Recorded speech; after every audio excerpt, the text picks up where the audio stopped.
எனதருமை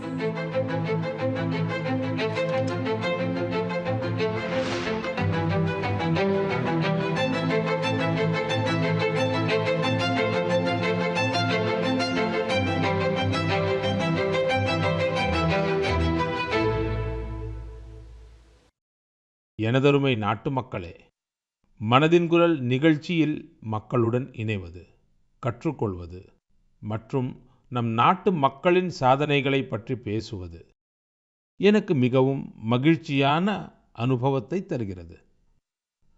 மனதின் குரல் நிகழ்ச்சியில் நாம் நம்முடைய கருத்துக்களை பகிர்ந்து கொண்டதில் 125 அத்தியாயங்கள் நிறைவடைந்தது தெரியாமல் போனது. இன்று 126வது அத்தியாயம். இன்றைய தினத்துடன் சில சிறப்பம்சங்களும் தொடர்புடையதாக உள்ளன. இன்று புகழ்பெற்ற 2 இந்தியர்களின் பிறந்த நாள். தியாகி பகத்சிங் மற்றும் லதா அவர்களை பற்றித்தான் பேசுகிறேன். நண்பர்களே, தியாகி பகத்சிங் ஒவ்வொரு இந்தியருக்கும், குறிப்பாக நாட்டின் இளைஞர்களுக்கும் உத்வேகத்தின் சுடரொளியாக விளங்குகிறார். அச்சமின்மை அவரது இயல்பான குணம். நாட்டுக்காக தூக்கு கயிற்றை முத்தமிடுவதற்கு முன்பு பகத்சிங் அவர்கள் ஆங்கிலேயர்களுக்கு ஒரு கடிதமும் எழுதியிருந்தார். என்னையும் என் தோழர்களையும் நீங்கள் போர்க்கைதிகளாக நடத்த வேண்டும் என்று நான் விரும்புகிறேன். எங்களை தூக்கில் போடாமல் துப்பாக்கியால் சுட்டுக் கொள்ள வேண்டும் என்று அதில் கூறியிருந்தார். இது அவரின் அடக்க முடியாத வீரத்திற்குச் சான்றாக உள்ளது. பகத்சிங் மக்களின் துன்பங்கள் கண்டு வருந்தினார். மேலும் அவர்களுக்கு உதவுவதில் முதல் ஆளாக இருந்தார். பகத்சிங் அவர்களுக்கு என் மரியாதைக்குரிய அஞ்சலியை செலுத்துகிறேன். நண்பர்களே, இன்று லதா மங்கேஷ்கர் சகோதரியின் பிறந்த நாள். இந்திய பண்பாடு மற்றும் இசையில் ஆர்வம் கொண்ட எவரும் அவருடைய பாடல்களை கேட்டு மெய்மறக்காமல் இருக்க முடியாது. அவருடைய பாடல்களில் மனித உணர்வுகளை தட்டி எழுப்பும் சக்தியுள்ளது. அவர் பாடிய நாட்டுப்பற்று பாடல்கள் மக்களை மிகவும் ஊக்குவித்தன. இந்திய கலாச்சாரத்துடனும் அவருக்கு ஆழ்ந்த பிணைப்பு இருந்தது. லதா சகோதரிக்கும் என் இதயபூர்வமான மரியாதை செலுத்துகிறேன். நண்பர்களே, அவருக்கு ஊக்கமளித்த மாபெரும் மனிதர்களில் ஒருவர் வீர் சாவர்கர். அவரை அவர் தாத்யா என்று அழைப்பார். அவர் வீர் சாவர்கர் அவர்களின் பல பாடல்களுக்கு தன் குரலால் உயிரூட்டியிருக்கிறார். லதா சகோதரியுடன் எப்போதுமே எனக்கு ஒருவித பாச பிணைப்பு இருந்தது. அவர் ஒவ்வொரு ஆண்டும் மறக்காமல் எனக்கு ராக்கி அனுப்புவார். மராத்தி மெல்லிசையில் சிறந்து விளங்கும் சுதிர் ஃபட்கே அவர்கள் லதா சகோதரியை எனக்கு அறிமுகம் செய்து வைத்தார். நான் லதா சகோதரியிடம் நீங்கள் பாடி சுதிர் அவர்கள் இசையமைத்த ஜோதி கலஷ் சல்கே பாடல் மிகவும் பிடிக்கும் என்று கூறினேன். நண்பர்களே, நீங்களும் என்னுடன் சேர்ந்து ரசியுங்கள்.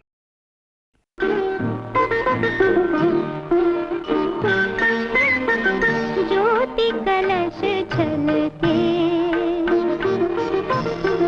ज्योति कलश छलके,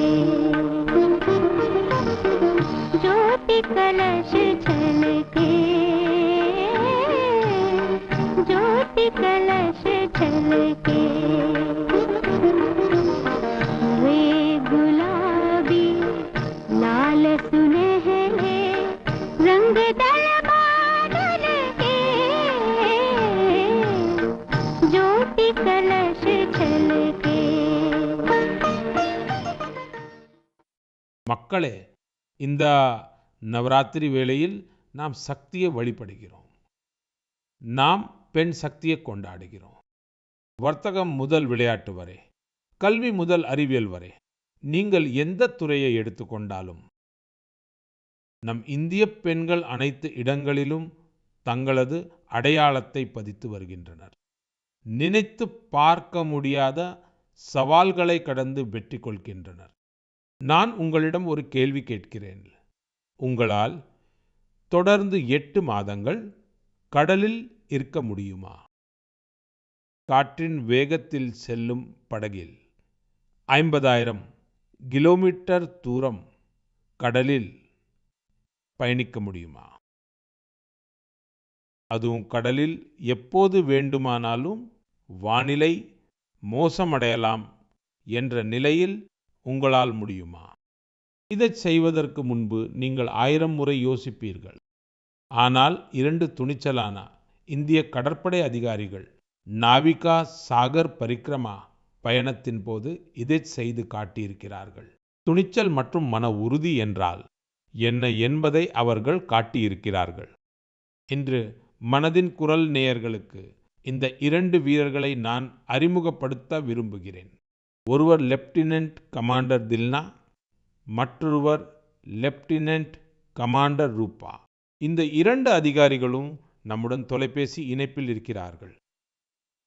ஹலோ. Hello sir. வணக்கம். வணக்கம் சார். நம்முடன் லெப்டினன்ட் கமாண்டர் தில்னாவும் ரூபாவும் இருக்கிறார்கள். நீங்கள் இருவரும் ஒன்றாக இருக்கிறீர்களா? ஆமா சார், இருவர் இருக்கிறோம். இருவருக்கும் என் அன்பான வணக்கங்கள். வணக்கம் சார். நமஸ்காரம் சார். நம் நாட்டு மக்கள் உங்கள் இருவரை பற்றியும் கேட்க விரும்புகிறார்கள். நீங்கள் கூறுங்கள். சார், நான் லெப்டினன்ட் கமாண்டர் தில்னா. நான் இந்திய கடற்படையில் லாஜிஸ்டிக்ஸ் பிரிவில் பணிபுரிகிறேன். நான் 2014 கடற்படையில் சேர்ந்தேன். கேரளாவின் கோழிக்கோடு தான் என் சொந்த ஊர். என் தந்தை இராணுவத்தில் இருந்தார். என்னுடைய தாய் இல்லத்தரசி. என் கணவரும் இந்திய கடற்படையில் அதிகாரியாக இருக்கிறார். என் சகோதரி NCCயில் பணிபுரிகிறார். ஜெய்ஹிந்த் சார். நான் லெப்டினன்ட் கமாண்டர் ரூபா. நான் 2017 கடற்படையின் நேவல் ஆர்மமெண்ட் இன்ஸ்பெக்ஷன் கேடல் சேர்ந்தேன். என் தந்தை தமிழ்நாட்டை சேர்ந்தவர், தாய் பாண்டிச்சேரியை சேர்ந்தவர். என் தந்தை விமானப்படையில் இருந்தார் சார். எனக்கு அவரை பார்த்துதான் பாதுகாப்பு துறையில் சேர வேண்டும் என்ற ஆசை வந்தது. என் தாய் இல்லத்தரசி. தில்னா ரூபா, சாகர் பரிக்ரமாவில் உங்களுக்கு கிடைத்த அனுபவத்தை பற்றி அனைவரும் கேட்க விரும்புகின்றனர். அது அவ்வளவு எளிதான காரியமல்ல என்று உறுதியாக நம்புகிறேன். பல சிரமங்கள் வந்திருக்கும், பல கஷ்டங்களை நீங்கள் கடந்திருக்க வேண்டும். ஆமா சார். சார், एक opportunity சார். நம் வாழ்க்கையை மாற்றக்கூடிய வாய்ப்பு நம் வாழ்க்கையில் ஒரு முறை தான் கிடைக்கும். இந்த உலக சுற்றுப்பயணம் எங்களுக்கு கிடைத்த அத்தகைய ஓர் அரிய வாய்ப்பு. இதை இந்திய கடற்படையும் இந்திய அரசும் எங்களுக்கு வழங்கியது. இந்த பயணத்தில் நாங்கள் சுமார் 47,500 கிலோமீட்டர் தூரம் பயணம் செய்தோம்.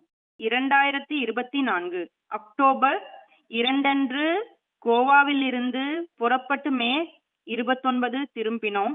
238 நாட்களானது சார். 238 நாட்களும் படகில் நாங்கள் இருவர் மட்டும்தான் இருந்தோம். இந்த பயணத்திற்காக 3 ஆண்டுகள் தயாரானோம்.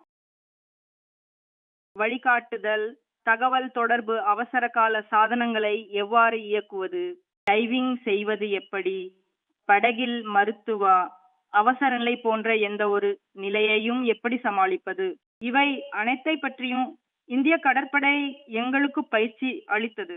நாங்கள் பாயிண்ட் நெமோவில் இந்திய கொடியை ஏற்றினோம்.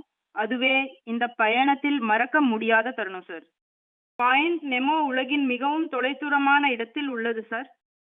அங்கிருந்து மிக அருகில் இருக்கும் மனிதல் என்றால் சர்வதேச விண்வெளி நிலையத்தில் இருப்பவர்தான். அங்கு ஒரு பாய்மர படகில் சென்றடைந்த முதல் இந்தியர், முதல் ஆசியர் மற்றும் உலகின் முதல் மனிதர்கள் நாங்கள்தான். இது எங்களுக்கு மிகவும் பெருமையான விஷயம் சார். அருமை. உங்களுக்கு என் மனமார்ந்த வாழ்த்துக்கள். Thank you sir. உங்கள் தோழி ஏதாவது சொல்ல விரும்புகிறாரா? சார், பாய்மரப்படகில் உலகை சுற்றி வந்தவர்களின் எண்ணிக்கை எவரெஸ்ட் சிகரத்தை அடைந்தவர்களின் எண்ணிக்கையை விடவும் மிக குறைவு. பாய்மரப்படகில் தனியாக உலகை சுற்றி வருபவர்களின் எண்ணிக்கை விண்வெளிக்கு சென்றவர்களின் எண்ணிக்கையை விடவும் குறைவு. சரி, இவ்வளவு சிக்கலான பயணத்திற்கு சிறந்த குழுப்பணி தேவை. ஆனால் உங்கள் குழுவில் நீங்கள் 2 அதிகாரிகள் மட்டுமே இருந்தீர்கள். இதை நீங்கள் எப்படி சமாளித்தீர்கள்? ஆமாம் சார். இது போன்ற பயணத்திற்கு நாங்கள் இருவரும் ஒன்றாக கடுமையாக உழைக்க வேண்டியிருந்தது. லெப்டினன்ட் கமாண்டர் தினா சொன்னது போல் இதை சாதிக்க நாங்கள் இருவரும் மட்டுமே இருந்தோம். பழுது பார்ப்பவர், என்ஜின் மெக்கானிக், மருத்துவ உதவியாளர், சமையல்காரர், தூய்மை பணியாளர், டைவர், வழிகாட்டி என அனைத்துமாக நாங்களே செயல்பட்டோம். இதை நாங்கள் சாதிப்பதற்கு இந்திய கடற்படையின் பங்களிப்பு மகத்தானது. எங்களுக்கு எல்லா விதமான பயிற்சிகளையும் அவர்கள் கொடுத்திருந்தார்கள். சார், நாங்கள் 4 ஆண்டுகளாக ஒன்றாக பயணம் செய்கிறோம். அதனால் எங்களின் பலம் மற்றும் பலவீனங்களை பற்றி நாங்கள் அறிவோம். எங்கள் படகில் ஒருபோதும் பழுதாகாத ஒரு சாதனம் இருந்தது என்றால் அது எங்கள் இருவரின் குழுப்பணி என்று கூறுவோம். சரி, வானிலை மோசமாக இருக்கும்போது கடலில் வானிலை எப்படி இருக்கும் என்று கணிப்பது கடினம். அந்த சூழ்நிலையை நீங்கள் எப்படி சமாளித்தீர்கள்? சார், எங்கள் பயணத்தில் பல சவால்கள் இருந்தன. இந்த பயணத்தில் நாங்கள் பல சவால்களை எதிர்கொள்ள வேண்டியிருந்தது.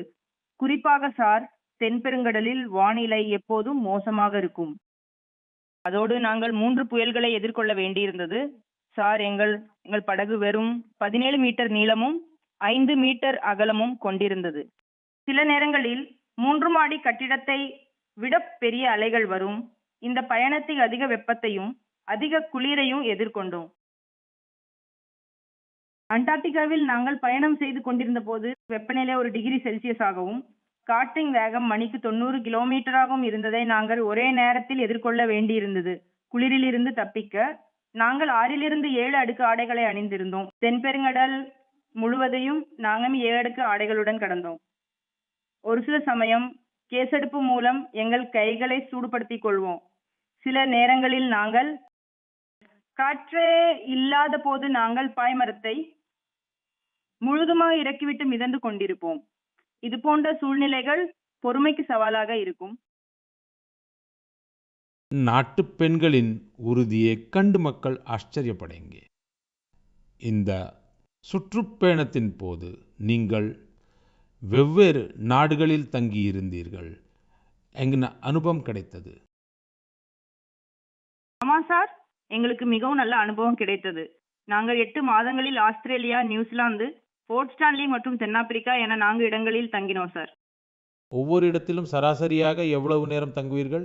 சார், ஒரு இடத்தில் 14 நாட்கள் தங்கினோம். 14 நாட்களா? ஆமாம் சார். உலகின் ஒவ்வொரு மூலையிலும் இந்தியர்களை பார்த்தோம். அவர்களும் சுறுசுறுப்பாகவும் மிகுந்த நம்பிக்கையுடனும் இந்தியாவை பெருமைப்படுத்திக் கொண்டிருக்கிறார்கள். எங்களுடைய வெற்றியை அவர்களுடைய வெற்றியாக நினைப்பதாக எங்களுக்கு தோன்றியது. ஒவ்வொரு இடத்திலும் எங்களுக்கு வெவ்வேறு அனுபவங்கள் கிடைத்தன. ஆஸ்திரேலியாவில் மேற்கு ஆஸ்திரேலியா நாடாளுமன்ற சபாநாயகர் அழைத்தார். அவர் எங்களை ஊக்குவித்தார். இது போன்ற விஷயங்கள் நடக்கும் போதெல்லாம் நாங்கள் பெருமையடைந்தோம்.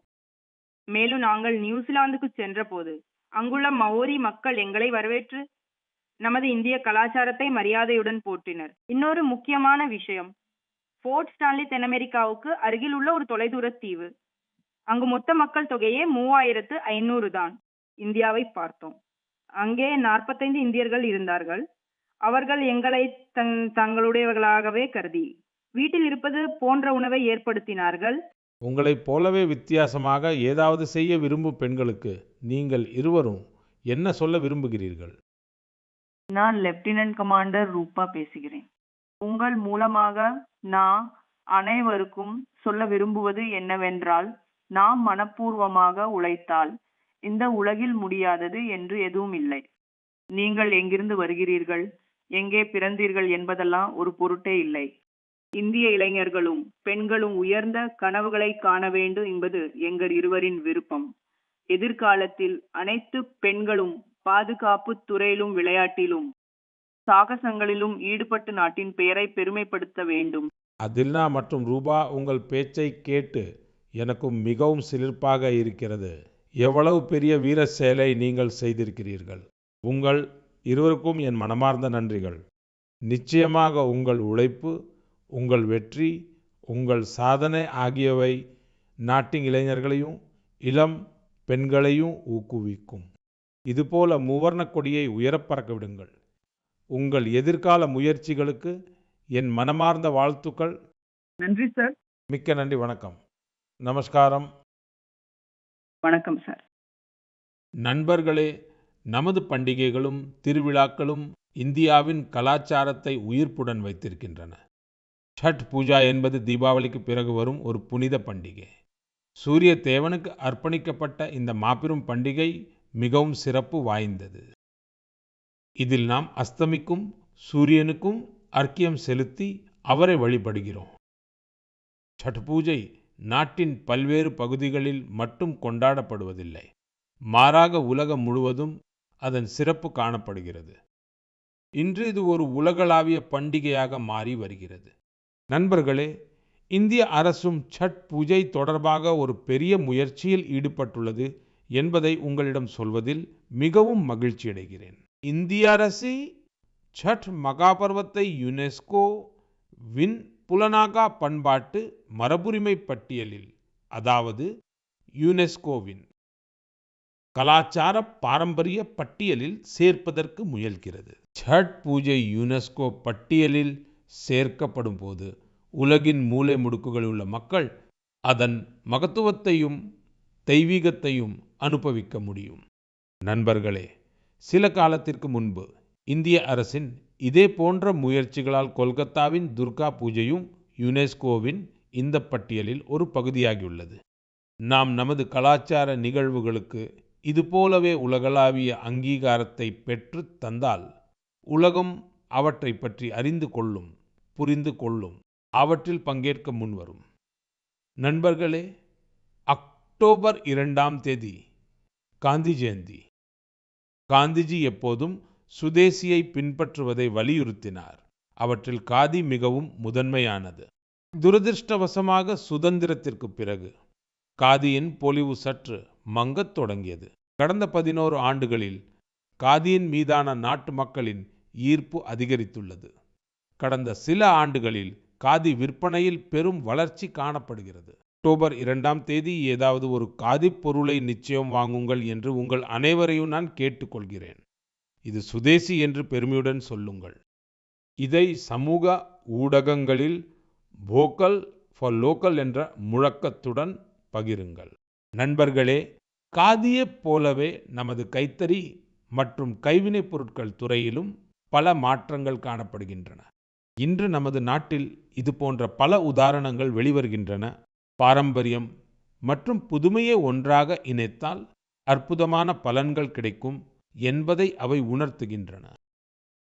உதாரணமாக, தமிழ்நாட்டின் யாஸ் நேச்சுரல்ஸை குறிப்பிடலாம். அசோக் ஜெகதீசன் அவர்களும் பிரேம் செல்வராஜ் அவர்களும் தங்களது வேலையை விட்டுவிட்டு புதிய முயற்சியை தொடங்கினார்கள். புல் மற்றும் வாழைநாரிலிருந்து யோகா பாய்களை தயாரித்தார்கள். மூலிகை வண்ணங்களை கொண்டு துணிகளுக்கு சாயமேற்றினார்கள். 200 குடும்பங்களுக்கு பயிற்சி அளித்து வேலைவாய்ப்பையும் வழங்கினார்கள். ஜார்க்கண்டின் ஆஷிஷ் சத்யவிரத் சாஹி அவர்கள் ஜோஹார் கிராம் பிராண்ட் மூலம் பழங்குடியினரின் நெசவு மற்றும் ஆடைகளை உலகளாவிய அரங்கிற்கு கொண்டு சென்றுள்ளார். அவரது முயற்சிகளால் இன்று ஜார்க்கண்டின் கலாச்சார பாரம்பரியத்தை மற்ற நாடுகளைச் சேர்ந்தவர்களும் அறியத் தொடங்கியுள்ளனர். பீகாரின் மதுபனி மாவட்டத்தைச் சேர்ந்த ஸ்வீட்டி குமாரி அவர்களும் சங்கல்ப் கிரியேஷன் என்ற அமைப்பை தொடங்கியுள்ளார். மிதிலா ஓவியத்தை அவர் பெண்களின் வாழ்வாதாரத்திற்கான ஒரு கருவியாக மாற்றியுள்ளார். இன்று 500க்கும் மேற்பட்ட கிராமப்புற பெண்கள் அவருடன் இணைந்து தற்சார்பு பாதையில் பயணிக்கிறார்கள். இந்த வெற்றி கதைகள் அனைத்தும் நமது பாரம்பரியங்களில் வருமானத்திற்கான எத்தனை வழிகள் வரைந்துள்ளன என்பதை நமக்கு கற்பிக்கின்றன. நமது நோக்கம் உறுதியாக இருந்தால் வெற்றி நம்மை விட்டு விலகிச் செல்லாது. என் அன்பார்ந்த நாட்டு மக்களே, இன்னும் சில நாட்களில் விஜயதசமி கொண்டாடவிருக்கிறோம். இந்த முறை விஜயதசமி மற்றொரு காரணத்திற்காகவும் மிகவும் சிறப்பு வாய்ந்ததாக இருக்கிறது. இதே நாளில்தான் ராஷ்டிரிய ஸ்வயம் சேவக் சங் நிறுவப்பட்டு 100 ஆண்டுகள் நிறைவடைகின்றன. இந்த பயணம் முன் எப்போதையும் விட மிகுந்த ஊக்கமளிப்பதாகவும் இருக்கிறது. இன்றிலிருந்து 100 ஆண்டுகளுக்கு முன்பு ராஷ்டிரிய ஸ்வயம் சேவக் சங் நிறுவப்பட்ட போது நமது தேசம் பல நூற்றாண்டுகளாக அடிமைச் சங்கிலிகளால் பிணைக்கப்பட்டிருந்தது. பல நூற்றாண்டுகளாக தொடர்ந்த இந்த அடிமைத்தனம் நமது சுயமரியாதைக்கும் தன்னம்பிக்கைக்கும் பெரும் பாதிப்பை ஏற்படுத்தியிருந்தது. உலகின் பழமையான நாகரிகத்திற்கு ஓர் அடையாள நெருக்கடி உருவாகி கொண்டிருந்தது. நாட்டு மக்கள் தாழ்வு மனப்பான்மைக்கு ஆளாக தொடங்கியிருந்தனர். நாட்டின் சுதந்திரத்தோடு கருத்தியல் அடிமைத்தனத்திலிருந்தும் விடுபட வேண்டும் என்பது மிகவும் முக்கியமானதாக இருந்தது. அத்தகைய சூழலில் டாக்டர் ஹெட்கேவார் அவர்கள் இந்த விஷயம் குறித்து ஆழ்ந்து சிந்திக்க தொடங்கினார். இதற்காக அவர் 1925இல் விஜயதசமி திருநாளில் ராஷ்டிரிய ஸ்வயம் சேவக் சங்கை நிறுவினார். டாக்டர் சஹாப் அவர்களின் மறைவிற்கு பிறகு பரம் பூஜ்ய குருஜி அவர்கள் தேச சேவை எனும் இந்த மகா யக்னத்தை தொடர்ந்து முன்னெடுத்து சென்றார். பரம் பூஜ்ய குருஜி அவர்கள் ராஷ்டிராய ஸ்வாஹா இதம் ராஷ்டிராய் இதம் மமோ என்று கூறுவார். அதாவது, இது என்னுடையல்ல, இது தேசத்திற்கானது. சுயநலமின்றி நாட்டுக்காக அர்ப்பணிக்கும் உணர்வை அது தூண்டுகிறது. குருஜி கோல்வல்கர் அவர்களின் இந்த வாக்கியம் லட்சக்கணக்கான ஸ்வயம் சேவகர்களுக்கு தியாகம் மற்றும் சேவையின் பாதையை காட்டியுள்ளது. தியாகம் மற்றும் சேவை மனப்பான்மையும் ஒழுக்கத்தின் படிப்பினையும் தான் சங்கத்தின் உண்மையான பலம்.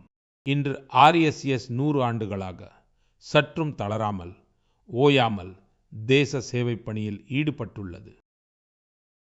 அதனால்தான் நாட்டில் எங்கு இயற்கை சீற்றம் ஏற்பட்டாலும் RSS அமைப்பின் ஸ்வயம் சேவகர்கள் தான் முதலில் அங்கு சென்றடைவதை நாம் பார்க்கிறோம். லட்சக்கணக்கான ஸ்வயம் சேவகர்களின் ஒவ்வொரு செயலிலும் முயற்சியிலும் நேஷன் ஃபர்ஸ்ட் என்ற உணர்வு எப்போதும் முதன்மையாக இருக்கிறது. தேச சேவை எனும் இந்த மகாயக்னத்தில் தங்களை அர்ப்பணித்துக் கொண்டிருக்கும் ஒவ்வொரு ஸ்வயம் சேவகருக்கும் எனது நல்வாழ்த்துக்களை தெரிவித்துக் கொள்கிறேன். என் அன்பார்ந்த நாட்டு மக்களே, அடுத்த மாதம் அக்டோபர் 7ஆம் தேதி மகரிஷி வால்மீகி ஜெயந்தி கொண்டாடப்படுகிறது. மகரிஷி வால்மீகி இந்திய பண்பாட்டின் எவ்வளவு பெரிய தூண் என்பதை நாம் அறிவோம்.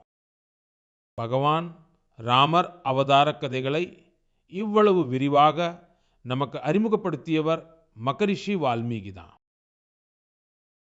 அவர் நமக்கு ராமாயணம் போன்ற அற்புதமான நூலை வழங்கினார். ராமாயணத்தின் இந்த தாக்கத்திற்கு அதில் பொதிந்துள்ள பகவான் ராமரின் கொள்கைகளும் விழுமியங்களும் தான் காரணம். பகவான் ராமர் சேவை, நல்லிணக்கம் மற்றும் கருணையுடன் அனைவரையும் அரவணைத்தார். அதனால்தான் மகரிஷி வால்மீகியின் ராமாயணத்தில் வரும் ராமர் அன்னை சபரி மற்றும் நிஷாதராஜனுடன் இணைந்தே முழுமையடைவதை காண்கிறோம். அதனால்தான் நண்பர்களே, அயோத்தியில் ராமர் கோயில் கட்டப்பட்ட போது அதனுடன் நிஷாதராஜன் மற்றும் மகரிஷி வால்மீகி ஆகியோருக்கும் கோயில் கட்டப்பட்டுள்ளது. உங்களிடம் ஒன்றை கேட்டுக்கொள்கிறேன். நீங்களும் அயோத்திக்கு ராமர் பிரானை தரிசிக்க செல்லும் போது மகரிஷி வால்மீகி மற்றும் நிஷாதராஜர் ஆலயத்தையும் கண்டிப்பாக தரிசியுங்கள். என் அன்பார்ந்த நாட்டு மக்களே, கலை, இலக்கியம் மற்றும் கலாச்சாரத்தின் மிக முக்கியமான சிறப்பு என்னவென்றால், அவை எந்த ஒரு எல்லைக்குள்ளும் கட்டுப்பட்டிருப்பதில்லை. அவற்றின் நறுமணம் அனைத்து எல்லைகளையும் கடந்து மக்களின் மனங்களை தொடுகிறது. சமீபத்தில் பாரிஸில் உள்ள ஒரு கலாச்சார நிறுவனமான சவுந்த் மண்டபா தனது 50 ஆண்டுகளை நிறைவு செய்துள்ளது. இந்த மையம் இந்திய நடனத்தை பிரபலப்படுத்துவதில் தனது விரிவான பங்களிப்பை வழங்கியுள்ளது. விதை மிலேனா சால்வினி நிறுவினார். சில ஆண்டுகளுக்கு முன்பு அவருக்கு பத்மஸ்ரீ விருது வழங்கி கௌரவிக்கப்பட்டது. சென்டர் மண்டபாவுடன் தொடர்புடைய அனைவருக்கும் மனமார்ந்த வாழ்த்துக்களை தெரிவித்துக் கொள்கிறேன். அவர்களின் எதிர்கால முயற்சிகளுக்கும் நல்வாழ்த்துக்களை தெரிவித்துக் கொள்கிறேன். நண்பர்களே, இப்போது நான் உங்களுக்கு 2 ஆடியோக்களை போட்டு கட்டுகிறேன். அவற்றை கவனமாக கேளுங்கள். தயாலு சித்தகின் சித்தனா மினிஹ கௌருந்தோ மசபந்தே மினிஹ கன சொந்தினே நேனு வெதோ பிந்த குது சித்துவே தயாலு சித்தகின் சித்தனா மினிஹ கௌருந்தோ மசபந்தே மினிஹ கன சொந்தினே. இப்போது 2வது ஆடியோவை கேளுங்கள். மனிதன் மனிதனுக்காயில்லையே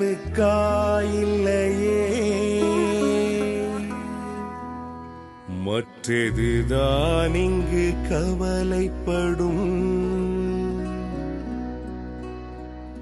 கருணையுள்ளத்தில் பரவிடவே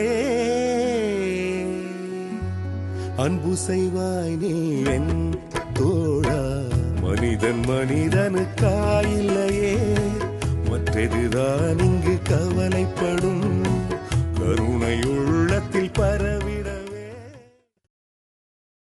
நண்பர்களே, பூபேன் ஹசாரிகா அவர்களின் பாடல்களால் உலகெங்கிலும் உள்ள வெவ்வேறு நாடுகள் எவ்வாறு ஒன்றுடன் ஒன்று இணைகின்றன என்பதற்கு இந்த குரலே சாட்சியாகும். இலங்கையில் மிகவும் பாராட்டத்தக்க ஒரு முயற்சி மேற்கொள்ளப்பட்டுள்ளது. இதில் பூபேந்தா அவர்களின் புகழ்பெற்ற பாடலான மனுஹே மனுஹார பாபே பாடலை இலங்கை கலைஞர்கள் சிங்களம் மற்றும் தமிழில் மொழிபெயர்த்துள்ளனர். நான் உங்களுக்கு அதன் ஆடியோவை போட்டு காட்டினேன். சில நாட்களுக்கு முன்பு அசாமில் நடைபெற்ற அவரது நூற்றாண்டில் விழாவிலிருந்து கொள்ளும் பாக்கியம் எனக்கு கிடைத்தது. அது உண்மையிலேயே மிகவும் மறக்க முடியாத ஒரு நிகழ்ச்சியாக அமைந்தது. அசாம் இன்று பூபேன் ஹசாரிகா அவர்களின் நூற்றாண்டு விழாவை கொண்டாடும் வேளையில் சில நாட்களுக்கு முன்பு ஒரு துயரமான நிகழ்வும் ஏற்பட்டுள்ளது.